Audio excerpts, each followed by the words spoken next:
Brandon, when it comes to creating a variety of horrible things to taunt and make absolute meat pancakes out of your party, what is your first step on that journey? Probably traps, because I'll tell you, Josh, I'm not really good at monster crafting. I thought what you were going to say was, well, what I do is I open the book to bear. I mean, we can talk about my emergency stat block strategy if we want.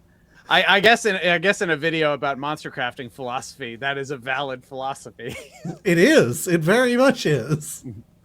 Please illuminate the audience. Well, yeah, so I'm not so great with actually doing legitimate stat block construction. It's very complex. I don't really want to deal with it as much.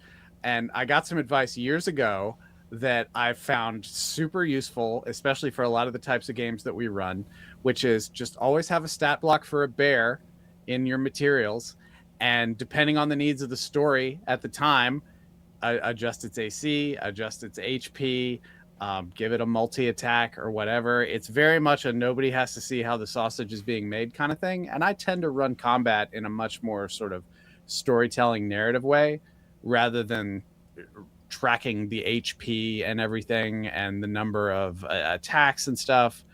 Because I want the need of the story in the moment to dictate how the combat goes. So I'm very lo-fi about it, but I know like this is definitely sort of your zone of genius. Well, I don't know if genius is reasonable. Like I do okay for myself, but for me the first thing is like, why is this creature a monster for my party to fight? Like, what reason is there for my party to want to fight this thing and for this thing to want to fight my party? And part of what kind of built that for me, honestly, was reading The Monsters Know What They're Doing by Keith Amon, which started out as a blog. It's like several books now. There's 2 that are just about monster intelligence, and they're incredible reads. Yeah, and the books are monsters in and of themselves. They're super big books. I mean, they're not crazy big. Like they're not a Brandon Sanderson book. But the whole idea of, instead of treating your monsters as speed bumps on your party's way from point A to point B, and instead being creatures that are living within this world that you've built, it makes fighting them a lot more interesting. And so the first thing I try to do is come up with what's my character's motivation in this scene? Like, what am I trying to accomplish? And it ends up, a lot of places will warn you, hey, don't make combat just for the sake of making combat. Random encounters are kind of lame, especially if it's just like, 10 bandits come out of the trees, roll initiative. But what if I gotta grind for that experience so I can beat the next boss? I mean, look, if you want to run your game like Skyrim, you run your game like Skyrim. But I'm here to say that you can make those random encounters a lot more exciting if your random encounter table is based on stuff that's in the region, and all of them have like motivators for why they'd be there, what they'd be doing, the sorts of things they'd be trying to accomplish. So that's where I start. Why is my monster fighting? Because if I know that, then let's say it's a giant spider that's just trying to protect its clutch. Sure. Like you're getting a little too close in these dark woods to where the spider has a nest of eggs. Well, if the party does a running fight, spider's not going to keep chasing them. They left the zone of control. Like the spider's going to be like, all right, good, they're gone. Perfect. I'm going to go back to what I was doing. Hey, Josh, how does a giant spider throw a pitch?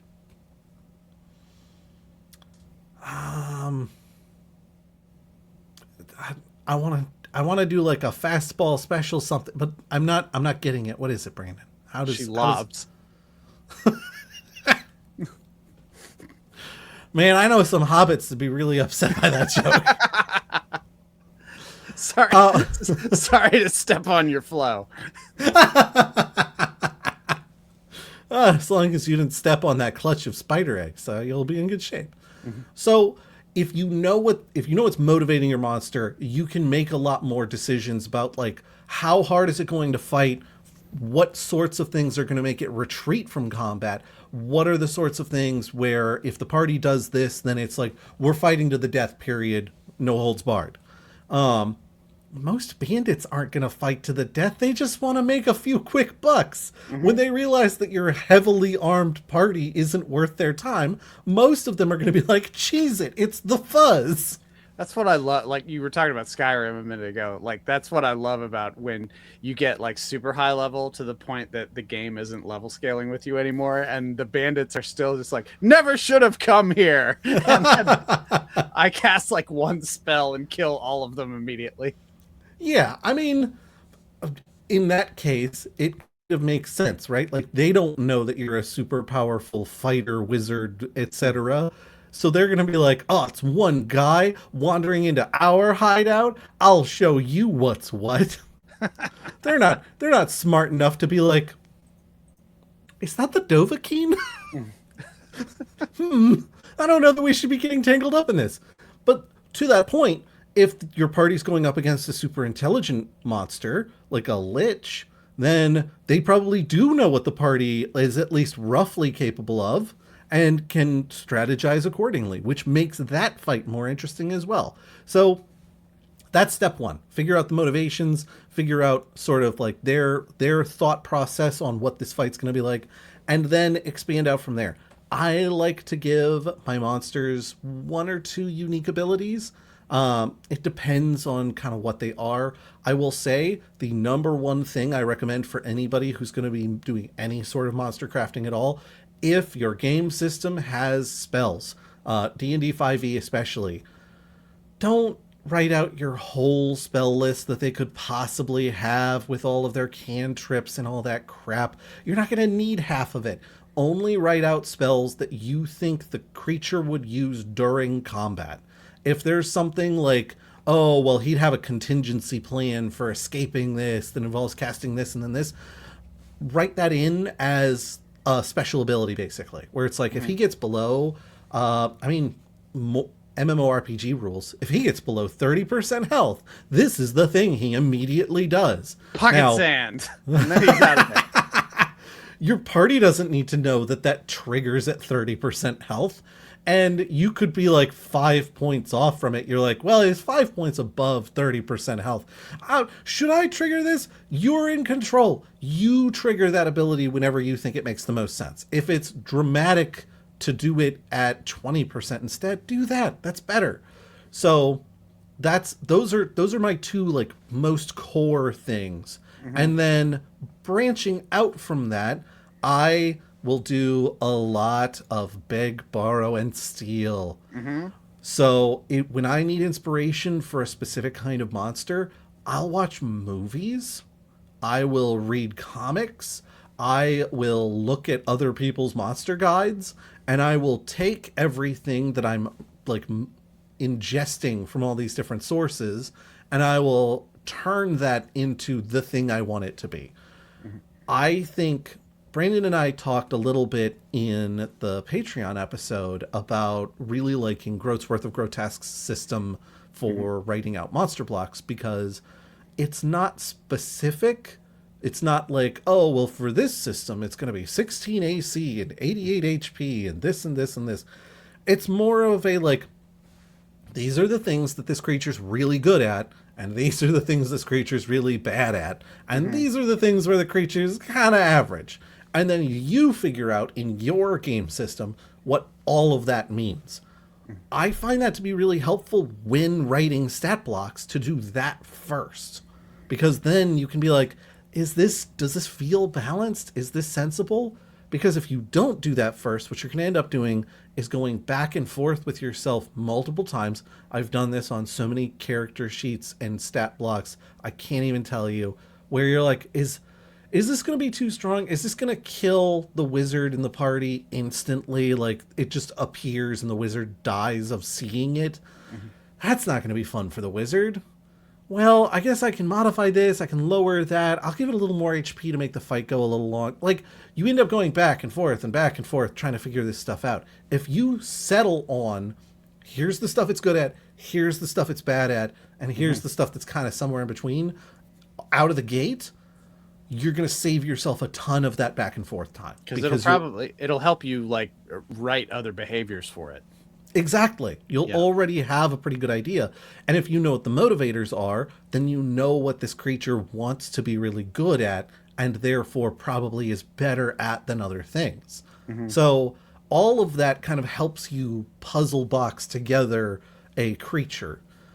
As far as like the numbers themselves, I have a strong recommendation that whatever your dice system is, write down what the average that the creature does for, like, going back to 5e again, like if it's a 2d8 plus 4, then the average of that is 4.5 times 2 plus 4, 13.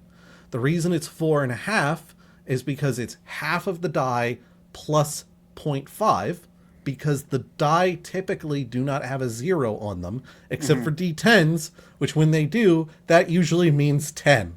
So you don't get like the number by itself and then halved. You get the number plus a half of that number. So, but put those averages down for yourself. You're not going to use them all the time, but there are going to be occasions where you're like, man, this fight is really starting to drag. I need to just be like using the average, or like 2 points south, 2 points north, 3 points south, 1 point north, like that. It lets you're not fudging the numbers because it is still close to what you would be rolling anyway, but it does help you expedite those sorts of situations so that you're not constantly rolling dice. Yeah, so when you're putting the stat block together, or like I'm saying stat block like we're doing it real formally, like if you're just putting your information for your monster together, just always make sure to plug the average in there to just save yourself time later, because that'll affect the pacing of the fight and everything. Exactly.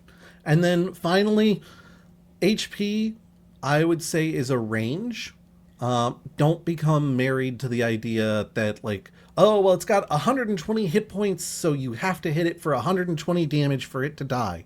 Like, if your party is starting to kind of slog with the fight, like, they're doing damage, but they're not doing a lot of damage, they're, like, hitting it consistently, it gets down to 20 HP, that's fine. They don't need to know that it had 120. They think it's 100. That's plenty. Keep the narrative rolling. Don't become so connected to what's on the piece of paper that you lose track of the point of what you're doing, which is having a good time with your friends at a table. Yeah. So if we had to like wrap all this together and you were able to put like 5 points out there of like, if you're going to be making monsters for your campaign, and maybe you're not the most experienced GM, then not the most experienced monster crafter, like what would you say those are? What do they want? What are they doing there? Big borrow steal for inspiration on what you're doing. Don't overcomplicate it. And don't be completely married to what's on the page. Okay. And, Josh talked a minute ago about the Patreon episode that just went up yesterday as of the day this is posted. And that was where we talk about the like weird bestiary project we're working on. But in a couple of weeks, we'll have another Patreon episode coming up where we're going to be doing a stat block like live for the 1963 sort of trash clown appearance of Ronald McDonald. And we can take these principles and work through it as we do that. So be sure to check us out on that.